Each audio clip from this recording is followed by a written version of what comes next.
તમે પોતે તપાસ કરાવો. તમારી પાસે એટલી સત્તા તો છે જ અબડાસાની કે આ વસ્તુ તમે કરી શકો છો. ગેરકાયદેસર વીજ કનેક્શન છે એમને રદ કરો, આ વાયર અંડરગ્રાઉન્ડ લેવાનું કરો અને જેટલા પણ વિન્ડ પાવર લગેલા છે ઘોડાળ અભયારણ્યની અંદર એ તમામને કાઢવાનું શરૂ કરવાનું.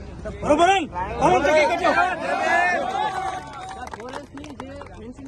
ફોરેસ્ટની જખવામાં એમાં જ સુધરવાની કંપનીની પહોંચ છે. ફોરેસ્ટ ડિપાર્ટમેન્ટ અહીંયા કોઈ છે? તમે 2 વર્ષની અંદર ખાલી કેલ્ક્યુલેશન કરો, ધોળા કેટલા હવે કેટલા છે, વીજ કનેક્શન થી બધા મળ્યા છે, બારોબર પંચનામા કરી પકડ અમને ખાલી ન્યાય ગૌચાર 880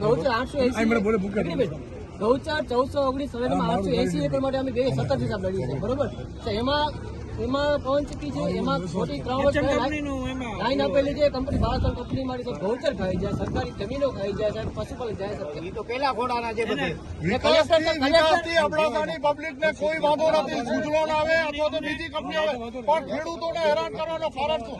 આપ જયારે અધિકારી સાહેબ છો ત્યારે આપ સમજી શકો છો કે આખો તંત્ર ખેડૂતો ઉપર ચાલતું હોય તો અબડાસાના ખેડૂતો સાથે આજે 4 વર્ષથી આ અન્યાયનો કારણ છે.